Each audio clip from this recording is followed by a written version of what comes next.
Chương trình phổ biến kiến thức y học thường thức của phòng khám Thạnh Trị xin kính chào quý vị.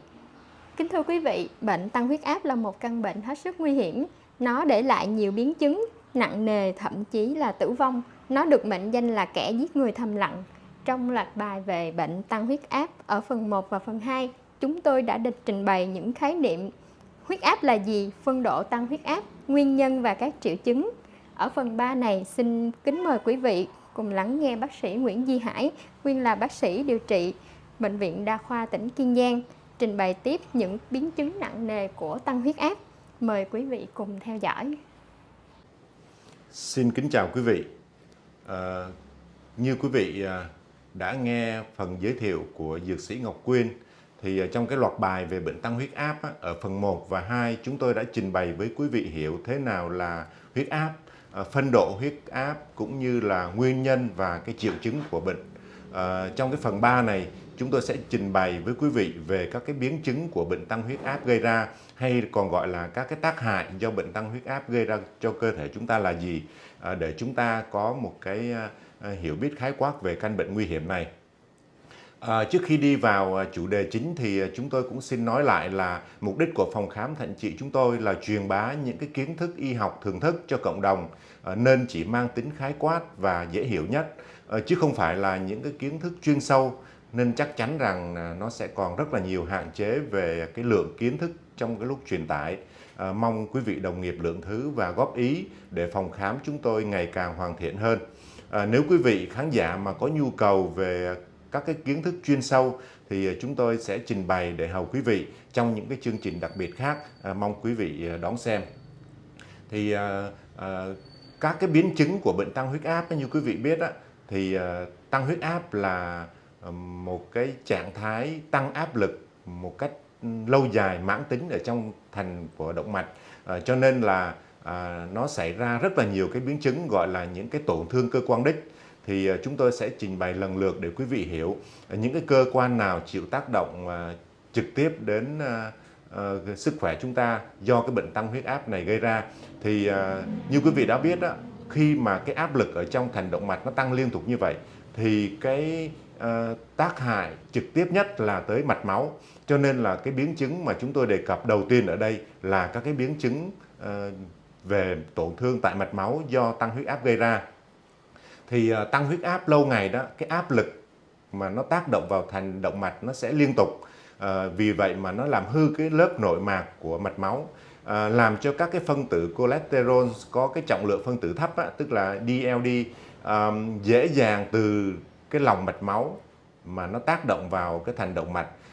Sau đó thì nó làm hình thành các cái mảng xơ vữa động mạch, dễ hình thành các cái cục huyết khối, làm cho cái thành động mạch nó hẹp lại và nó xơ cứng các cái động mạch lại. Và chính vì vậy mà nó lại làm cho tăng huyết áp tăng cao lên, bởi vì huyết áp thì nó phụ thuộc vào cái cung lượng tim và cái sức cản của thành động mạch. Do đó mà khi mà nó làm cho các cái thành mạch máu bị tổn thương như vậy thì nó lại trực tiếp làm cho huyết áp tăng lên. Đó là một cái vòng luẩn quẩn giữa bệnh tăng huyết áp và tổn thương cái thành mạch máu. Thì ở trên màn hình quý vị đó là cái biến chứng của mạch máu nó sẽ tạo lên các cái mảng xơ vữa. Bình thường thì trong lòng mạch là nó trơn tru và nó không có hẹp lại, cho nên là máu nó lưu thông rất là dễ dàng. Nhưng mà khi mà tăng huyết áp tăng cao kéo dài thì nó hình thành các cái mảng xơ vữa, đặc biệt là các cái mảng cholesterol, nó làm cho cái thành mạch hẹp lại và cái thành mạch máu nó cũng xơ cứng lên. Chính vì vậy mà nó lại làm tổn thương thêm cái thành mạch, và do máu nó không tới được cái cơ quan đích, cho nên là nó sẽ ảnh hưởng tới các cái cơ quan mà chúng tôi sẽ nêu lên ở dưới đây. Đó là cái biến chứng đầu tiên của mạch máu.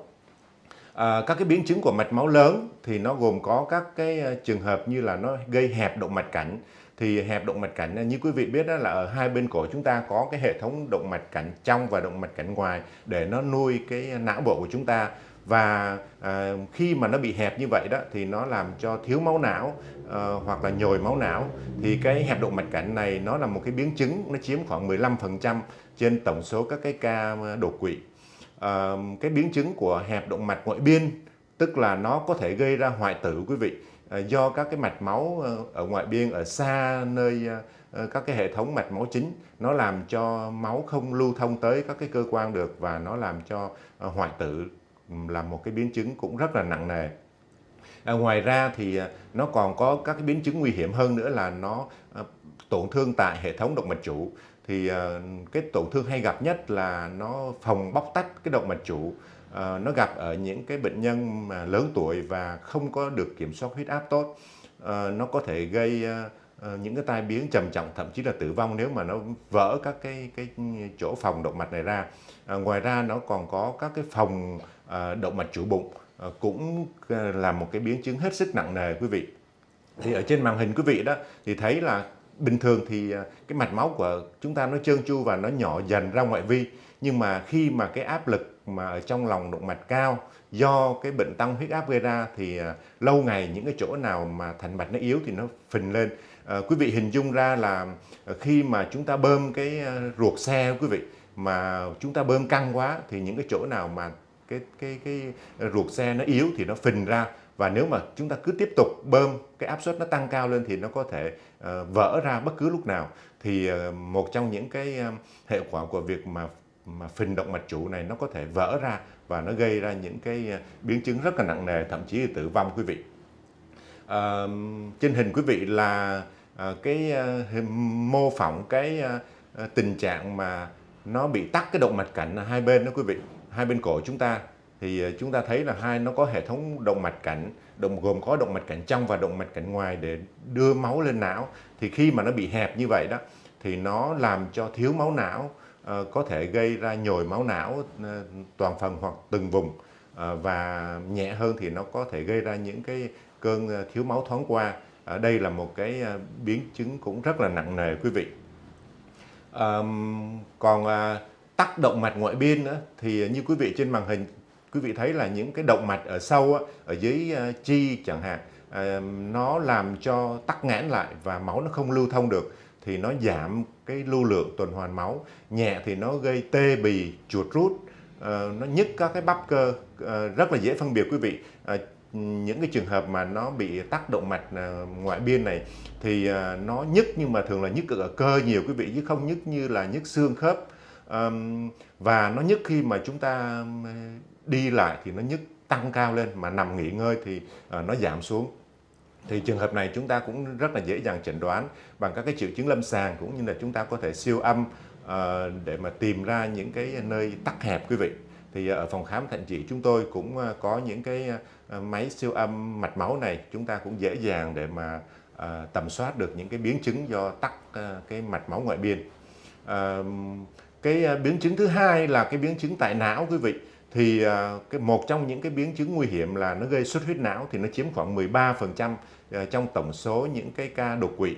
Thì khi mà tăng huyết áp mà không được điều trị đó, thì cái áp lực mà nó tác động lên cái mạch máu ở não nó cũng bị tăng theo, và nếu mà nó tăng thường xuyên như vậy thì nó làm giãn các cái mạch máu ra, và từ đó thì nó sẽ hình thành các cái khối phình ở trong mạch máu, cái động mạch não nhỏ. Và nếu mà huyết áp tăng cao không kiểm soát được thì đến một lúc nào đó nó có thể vỡ ra và nó gây xuất huyết não. Lúc đó nó hình thành cái căn bệnh gọi là bị tai biến mạch máu não và có thể gây tử vong quý vị. Nhẹ hơn nữa thì nó gây ra nhồi máu não. Thì nhồi máu não đó nó chiếm từ 70 đến 80% các cái trường hợp đột quỵ. Nhưng mà cái nhồi máu não mà ở cái tình trạng mà ít thì chúng ta có thể chữa khỏi được.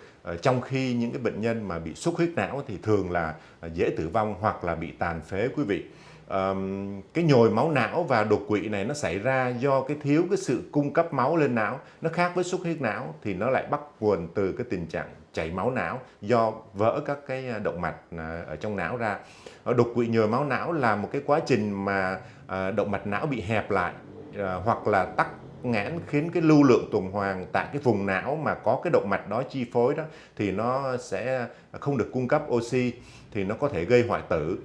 Nếu mà nhẹ thì tùy theo cái vùng não nào mà nó bị tổn thương thì nó sẽ có các cái biểu hiện lâm sàng về các cái thần kinh tương ứng với cái vùng não bị tổn thương. Giả sử như là cái vùng mà về vận động thì có thể gây liệt, hoặc là cái vùng về thị lực thì có thể gây mù mắt, hoặc là cái vùng ngôn ngữ có thể là rối loạn về ngôn ngữ quý vị. Thiếu máu não nó xảy ra khi mà một phần não bộ không nhận được đầy đủ oxy đầy đủ máu cần thiết để duy trì cái chức năng. Điều này thì nó có thể dẫn tới tử vong hoặc là để lại một số các cái di chứng rất là nặng nề, nhẹ thì như là suy giảm trí nhớ, mất thị lực, tê liệt nửa người, và nó có thể rối loạn về ngôn ngữ nếu mà cái vùng tổn thương đó là cái vùng ngôn ngữ hoặc cái vùng vận động. Ngoài ra thì nó còn có 87% nó thiếu máu cục bộ do cái mảng xơ vữa mạch máu đó nó phát triển dày lên theo cái thời gian. Nó có thể nứt vỡ ra, nó hình thành những cái cục máu đông, nó gây tắc nghẽn cái hệ tuần hoàn mạch máu não. Thì ở trên màn hình quý vị là một cái hình ảnh minh họa cho cái việc mà nó bị cục máu đông, nó làm cho tắc nghẽn lại cái mạch máu lên não và nó gây ra nhồi máu não, hoặc là nó vỡ ra, nó gây ra chảy máu ở trong não và nó gây ra cái biến chứng là tai biến mạch máu não mà quý vị thường nghe nói đó. Nhồi máu não cũng vậy. Nhồi máu não thì do cái tình trạng mà nó không được cung cấp máu não do cái động mạch nó bị tắc nghẽn, nó gây ra cái tình trạng thiếu oxy, thì nó làm cho cái cơn đột quỵ do nhồi máu não. Còn nếu mà nó vỡ ra thì gọi là xuất huyết não quý vị. Đó là cái biến chứng tại não. Cái biến chứng thứ ba là cái biến chứng tại tim. Thì như quý vị đã biết đó, là một trong những cái biến chứng mà sớm nhất của tăng huyết áp, do mà cái áp lực ở trong lòng mạch nó tăng cao, cho nên là tim nó phải bơm, phải làm việc nhiều, phải cố gắng hết sức để mà bơm máu đi ra cái hệ thống động mạch để nuôi cơ thể. Và do nó phải làm việc quá sức như vậy lâu ngày thì nó sẽ gây ra cái tình trạng dày các cái cơ tim lên, và chủ yếu là nó dày cái vách liên thất và cái thành sau của thất trái. Và khi mà nó dày lên như vậy, đến một lúc nào đó thì nó giãn ra và nó làm cho phì đại cái thất trái này. Phì đại thất trái sau đó nó có thể là phì đại thất phải, và nó có thể gây ra suy tim quý vị. Đầu tiên thì suy tim trái, sau đó là suy tim phải và suy tim toàn bộ. Thì suy tim là cái biến chứng lâu dài của tăng huyết áp. Đầu tiên là thường là suy tim trái trước, rồi sau đó thì mới dẫn đến suy tim phải và suy tim toàn bộ. Thì nó biểu hiện bằng cái bệnh nhân khó thở, mệt mỏi khi gắng sức. Nếu có suy tim phải kèm theo thì có thể là có xuất hiện cái tĩnh mạch cổ nổi nữa quý vị. Đó là cái biến chứng tại tim. Thì tại tim nó còn có một cái biến chứng khác mà quý vị thường nghe rất là phổ biến nói hàng ngày trên các cái phương tiện thông tin đại chúng, tức là cái bệnh lý về động mạch vành quý vị. Thì cái động mạch vành này nó là cái động mạch để mà nuôi tim, nuôi sống các cái cơ tim. Thì khi mà nó bị thiếu máu, nó bị tổn thương do nó bị tắc lại cái mạch máu mà động mạch vành, thì nó nhẹ thì nó gây ra nhồi máu, thiếu máu não, thiếu máu cơ tim thoáng qua, hoặc là nhồi máu, hoặc là thậm chí là bị tổn thương cái cơ tim và chúng ta gọi là bị đột quỵ đó. Thì trong trường hợp này mà chúng ta vẫn thường nghe nói là phải đi nong cái động mạch vành ra đó, đặt stent đó quý vị, là để cho cái máu nó được lưu thông, nó nuôi cái cơ tim. Thì nhồi máu cơ tim là một cái biến chứng nguy hiểm mà gây chết cái cơ tim cấp tính, vì là cái mạch máu của nó nuôi dưỡng cái cơ tim nó bị mất. Rồi nhẹ hơn thì nó có thể là gây tổn thương hay gặp là cái rối loạn nhịp tim. Thì nó có thể gây ra ngoại tâm thu thất hay là nhịp nhanh thất, nó làm thay đổi các cái biến động ở trên cái điện tâm đồ. Thì ở đó khi mà đo điện tâm đồ thì chúng ta sẽ chẩn đoán được những cái rối loạn nhịp tim này. Nhẹ hơn nữa thì nó có thể là gây ra những cái cơn đau thắt ngực. Thì quý vị thường nghe bác sĩ chẩn đoán là mình bị cơn đau thắt ngực ổn định hoặc là không ổn định đó.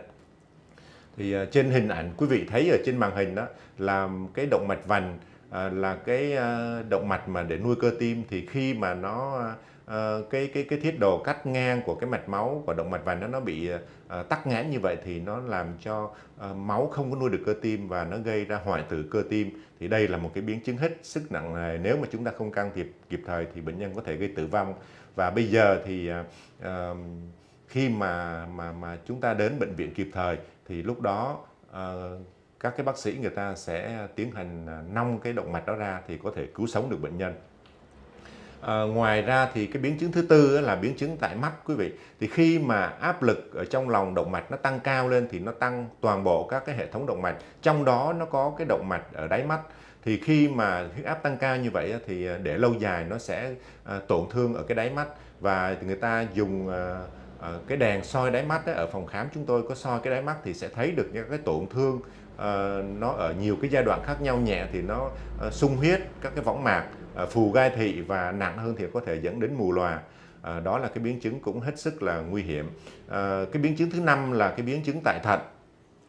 Thì ở cái giai đoạn đầu của các cái biến chứng thận thì thường là không có cái triệu chứng gì. Chủ yếu là giai đoạn sau thì thấy có tiểu đêm, tiểu nhiều, tiểu protein niệu khi mà chúng ta xét nghiệm. Cái mức độ suy thận thì nó có nhiều mức độ khác nhau. Thì ở đây chúng tôi sẽ tiến hành xét nghiệm để đo được cái nồng độ creatinine máu, cái mức lọc cầu thận nó giảm, hay là nó có protein niệu hay không. Thì những cái xét nghiệm này thì ở phòng khám chúng tôi sẽ xét nghiệm và biết được là một người bệnh bị cao huyết áp đã có biến chứng ở thận hay chưa. Ngoài ra thì nó còn gây ra cái tình trạng xơ hóa cầu thận nữa quý vị. Nếu mà điều trị tăng huyết áp không có được kiểm soát tốt thì ở đây chúng ta thấy là nó ảnh hưởng tới cái cơ quan do cái bệnh tăng huyết áp gây ra ở thận rất là nặng nề. Thì trên màn hình quý vị thấy là cái biến chứng tại mắt đó, thì nó làm khi mà chúng tôi soi đáy mắt đó, thì chúng ta thấy là các cái động mạch ở nó ở trong đáy mắt mình nó phình ra, và nếu mà lâu ngày có khả năng nó vỡ ra và nó gây xuất huyết quý vị, rồi nó làm cho bong võng mạc và dẫn đến cái tình trạng mù lòa. Ngoài ra thì nó còn có những cái biến chứng khác, như là nó có cái gây ra cái hội chứng chuyển hóa quý vị. Thì nếu mà huyết áp không được kiểm soát tốt thì nó gây ra cái hội chứng chuyển hóa. Cái hội chứng này nó gồm có các cái rối loạn lipid, protein, nó rối loạn về chuyển hóa cholesterol, rồi cái nồng độ insulin nó cũng cao lên. Chính vì vậy mà những người cao huyết áp thì lại có cái nguy cơ bị mắc bệnh tiểu đường, và bệnh tiểu đường thì nó lại là một trong những cái nguy cơ gây ra tăng huyết áp, cho nên đó cũng là một cái vòng luẩn quẩn hết sức là nguy hiểm đối với người bệnh cao huyết áp. Ngoài ra thì nó còn có các cái biến chứng cấp tính khác, như là tình trạng phù phổi cấp chẳng hạn. Thì trong cái cơn mà tăng huyết áp kịch phát thì nó có thể gây phù phổi cấp quý vị.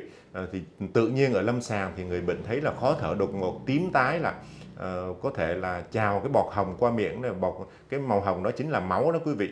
Thì rồi nghe phổi thì bác sĩ sẽ thấy được những cái ran ẩm nó dâng lên từ đáy phổi, nó trào lên giống như cái làn sóng ngoài biển nó sôi vào bờ vậy.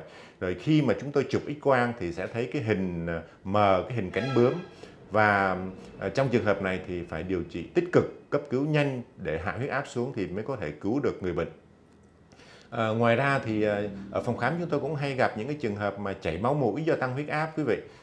Khi mà huyết áp nó tăng cao quá thì các cái mạch máu nhỏ ở trong mũi nó cũng có thể gây vỡ ra, và nó gây ra cái tình trạng chảy máu mũi. Thì dùng các cái biện pháp để cầm máu lại, rồi đồng thời chúng ta hạ huyết áp xuống. Những cái trường hợp chảy máu mũi thì rất là may mắn là nó không có chảy máu ở trong não, chứ nếu mà nó chảy máu ở trong não thì chúng ta không có thể biết được, và nó gây ra những cái biến cố hết sức là nặng nề đối với cái người bệnh cao huyết áp. Ngoài ra thì do cái mạch máu xơ vữa nó làm giảm cái lượng máu đến nuôi cái dạ dày, thì nó cũng có thể gây ra cái tình trạng mà viêm dạ dày tá tràng do nó thiếu máu lâu dài quý vị. Đó là những cái biến cố mà tôi vừa trình bày đối với lại một người bệnh mà khi mà họ bị cao huyết áp mà không được kiểm soát tốt, thì nó gây ra những cái biến chứng hết sức là nặng nề. Nếu mà mình mà không có điều trị kịp thời thì khi mà nó đã xảy ra rồi thì chúng ta không có thể nào mà hồi phục được. Bởi vì cái bệnh cao huyết áp này như quý vị đã biết nó không có một triệu chứng nào báo trước, cho nên là nó được mệnh danh là cái kẻ giết người thầm lặng mà, cho nên là chúng ta phải hết sức cảnh giác. Tuy nhiên là nó lại rất là dễ dàng để chúng ta chẩn đoán, chỉ bằng một cái động tác là chúng ta tới phòng khám để mà đo huyết áp thôi thì chúng ta đã biết là chúng ta có bị cao huyết áp hay không. Ở phòng khám chúng tôi gặp rất là nhiều trường hợp là đo huyết áp lên 18-20 mà người bệnh cứ nói là không tôi không sao, rồi không có chịu điều trị, thì chúng tôi rất là e ngại cho những cái trường hợp này. Mặc dù là chúng tôi có giải thích rất là kỹ càng, nhưng mà nhiều người vẫn còn chủ quan, và nó đã xảy ra những cái trường hợp rất đáng tiếc là sau đó thì bị đột quỵ, bị thậm chí là có những cái trường hợp tử vong nữa quý vị. Thì đó là những cái biến cố do cái bệnh cao huyết áp gây ra đối với chúng ta, và tất cả những cái biến cố này thì chúng ta đều có thể phòng ngừa được bằng cách là đi gặp bác sĩ để được hỗ trợ để kiểm soát huyết áp, và chúng ta có thể dễ dàng mà tránh được những cái biến chứng nguy hiểm này. Thì đó là những cái biến chứng mà chúng tôi trình bày, nó sẽ còn rất là nhiều thiếu sót, nhưng mà trong cái phạm vi giới hạn, cho nên là chúng tôi chỉ trình bày một cách những cái triệu chứng chung nhất thôi. Ở những cái video sau thì chúng tôi sẽ trình bày cho các cái quý vị biết được các cái giải pháp phòng ngừa bệnh cao huyết áp, cũng như là các cái phương pháp điều trị đối với cái bệnh cao huyết áp này. Nếu quý vị quan tâm thì xin quý vị đón theo xem ở những cái chương trình sau. Xin kính chào quý vị. Xin cảm ơn Dược sĩ Ngọc Quyên đã mời tôi để tham gia chương trình phổ biến kiến thức y học thường thức của phòng khám Thạnh Trị. Xin kính chào quý vị. Quý vị vừa nghe bác sĩ Nguyễn Duy Hải trình bày về các biến chứng của bệnh tăng huyết áp. Nó gây ra và ảnh hưởng rất lớn đến sức khỏe và mạng sống của người bệnh. Do đó, hiểu biết về căn bệnh này sẽ giúp chúng ta phòng chống và điều trị bệnh một cách chủ động hơn. Cảm ơn quý vị đã quan tâm theo dõi. Xin quý vị like, chia sẻ và đăng ký kênh để phòng khám chúng tôi có thêm nguồn động lực để ra những video tiếp theo để phục vụ cho quý vị trong công cuộc truyền bá kiến thức y học. Xin kính chào quý vị.